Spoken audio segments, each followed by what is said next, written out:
Hi అండి అందరికీ. ఈరోజు ఒక కొత్త రెసిపీ చూపిస్తున్నానండి. ఏం రెసిపీ అంటే పరమన్నం అండి. మనం పరమన్నం వండాలనుకుంటే ఒక గంట టైం పడుతుంది. రైస్ ఉడకబెట్టి బెల్లం చూర వేసి అదంతా టైం పడుతుంది కదా. ఇప్పుడు నేను బెల్లం కూడా కట్ చేయకుండా చూడండి అట్లనే పెట్టేస్తున్నాను. రైస్ కూడా ఒక చిన్న కప్పు కడిగి పెట్టుకున్నాను చూడండి. ఇది సెక్విక్ లిడ్ దీన్ని పెట్టేయడానికి. ఇది ఆడిగతం. ఇది 20 లో అండి. 2.3 లీటర్స్ చూడండి. 2.3 లీటర్స్. ఇది 20 లో అంటారు. ఇప్పుడు రైస్ కడిగి పెట్టుకున్నాము చూడండి. ఒకటికి 2 గ్లాసులు వాటర్ వేసి ఇప్పుడు పెడుతున్నాను.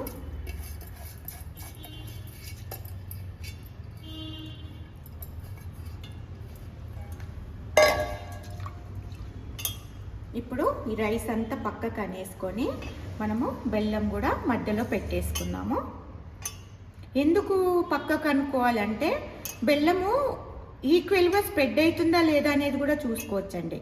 మనం రైస్ ఇట్లా అని మధ్యలో పెడితే ఉడకవు అంటారు కదా, కానీ ఇది ఉడుకుతుందా లేదా అనేది మీకు లైవ్లో చూపిస్తున్నాను. ఇది బెల్లం అండి, ఇది కట్ చేయలేదు, మధ్యలో పెట్టేస్తున్నాను చూడండి. అండి ఒకటికి 2 వేసినాను. కాకపోతే మీకు ఇంకా మెత్తగా కావాలనుకుంటే ఇంకొక గ్లాస్ కూడా యాడ్ చేసుకోవచ్చండి. ఒకటికి 3 కూడా వేసుకోవచ్చు. నేను ఇప్పుడు ఒకటికి 2 వేసినాను. ఇప్పుడు అది మధ్యలో పెట్టేసిన. ఇప్పుడు ఇది సెక్విక్ లిడ్, కుక్కర్ మూత అంటారు. మామూలు బౌల్ లాగా వాడుకోవచ్చు, కుక్కర్ లాగా కూడా వాడుకోవచ్చు. చూడండి బౌల్. ఇది 20 సెక్విక్ లిడ్. ఇప్పుడు స్టవ్ వెలిగిస్తున్నాను. హై ఫ్లేమ్ పెడుతున్నాను. ఇది పెట్టేసి మనకు ఆడియోతో పెడుతున్నా.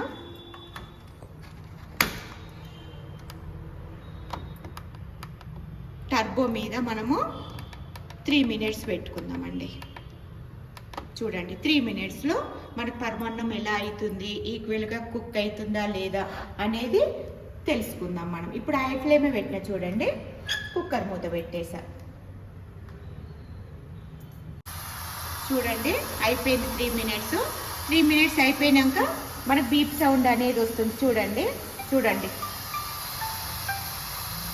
ఇట్లా ఆవిరి అనేది చూడండి. ఆవిరి అనేది ఇట్లా వెళ్ళిపోతుంది మనకు. టర్బో చూడండి, ఓపెన్ చేద్దాము. చూడండి టర్బోకి వచ్చిన తర్వాత ఇట్లా ఆవిరి అనేది బయటకు వెళ్ళిపోతుంది. మనం స్టవ్ స్విచ్ ఆఫ్ చేసుకున్నాం. అయిపోయిందండి. మళ్ళీ రిటర్న్ వచ్చేదాకా ఒక 2 మినిట్స్ వెయిట్ చేద్దాము. పరమాన్నం ఎలా ఉందో, కుక్ అయిందా లేదా అనేది చూద్దామండి. ఓకేనా? ఇప్పుడు చూడండి టర్బో అయిపోయింది, రిటర్న్ వచ్చేసింది. ఇక్కడ ఒత్తి ప్రెజర్ అనేది ఇట్లా ఒత్తి చూస్తే తెలుస్తుంది. ప్రెజర్ వెళ్ళిపోయింది అనుకుంటేనే ఇట్లా ఓపెన్ అవుతుందండి. చూద్దాము. వావ్, పరమాన్నం రెడీ. ఎమ్మి చూడండి ఎంత బాగా అయిందో.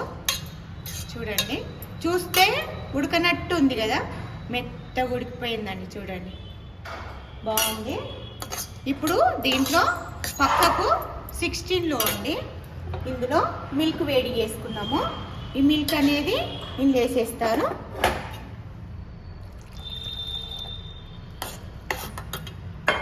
ఇప్పుడు కొంచెం ఇలాచీ పౌడరు నేను దంచి పెట్టుకున్నాను.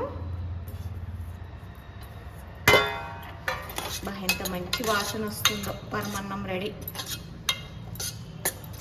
వేగిస్తున్నాను ఒక 2 మినిట్స్, ఎందుకంటే మిల్క్ వేసినాం కదా, కొంచెం రైస్ బాగుంటుంది. ఇది కొత్త బెల్లం అండి, అందుకనే ఇట్లా కలర్ ఉంది. మామూలుగా రెడ్ కలర్ బెల్లము ఇట్లా మంచి బెల్లం కొంచెం కలర్ వేరుంటుంది కదా, అప్పుడు రైస్ అనేది మంచిగా కలర్ వస్తుంది. ఇది మాత్రం చక్కెర వేసిన లాగుంది, కానీ చాలా బాగుంది. ఎంత మెత్తగా అయిపోయింది చూడండి రైస్. అదే మన దాంట్లో అయితే అమ్మా ఉడకబెట్టాలి, దంచాలి, దాన్ని బెల్లంను చూర వేసి వేయాలి. కానీ ఇదైతే ఎంత బాగుందో చూడండి. మేము టేస్ట్ చూసినాక మీకు చెప్తామండి ఎలా ఉందో. చూడండి పరమాన్నం రెడీ అయిపోయింది. ఓకేనండి, మీకు టేస్ట్ చూస్తామండి ఎలా ఉందో చెప్తాను. మీరు ఏమన్నా డీటెయిల్స్ కావాలన్నా స్క్రోలింగ్ నెంబర్ వస్తుంది, కాల్ చేయండి, నాకు సబ్స్క్రైబ్ చేయండి. Thank you.